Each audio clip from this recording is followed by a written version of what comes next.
नमस्कार, तुमच्या सर्वांचं स्वागत करतोय आपल्या चॅनलवर। महाराष्ट्रामध्ये लवकरच निवडणुका लागणार आहे, त्यामुळे सर्वच पक्षांमध्ये ज्या युती आघाड्या करण्याबाबत ज्या बैठका चालू आहे। अशा असताना वंचित बहुजन आघाडीचे नेते आदरणीय बाळासाहेब आंबेडकर यांना सोबत घेण्यासाठी जे आता संजय राऊत हे देखील मोठ्या प्रमाणात महाविकास आघाडी सोबत त्यांना घेण्यासाठी मोठ्या प्रमाणात प्रयत्न करत आहे। इंडिया आघाडीमध्ये प्रकाश आंबेडकर यांना सामावून घ्यावे यासाठी ते प्रयत्न करत आहे।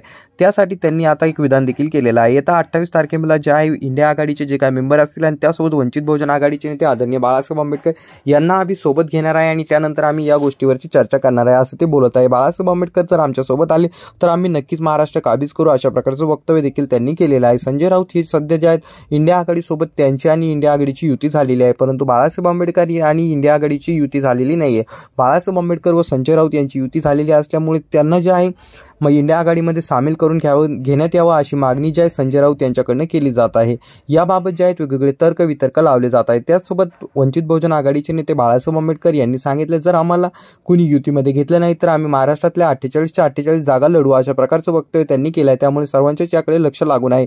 त्याचसोबत बाळासाहेब आंबेडकर यांना ज्या भाजपसोबत युती करण्यासाठी संजय शिरसाट यांनी देखील निमंत्रण दिलेलं आहे। तरी तुम्हाला या घटनेबद्दल काय वाटते खाली कॉमेंट करून नक्कीच सांगा। बाळासाहेब आंबेडकर व त्याचसोबत इंडिया आघाडीची युती होईल का नाही यावर तुम्हाला काय वाटतं खाली कॉमेंट करायला विसरू नका। आजच्यासाठी एवढंच, धन्यवाद मित्र।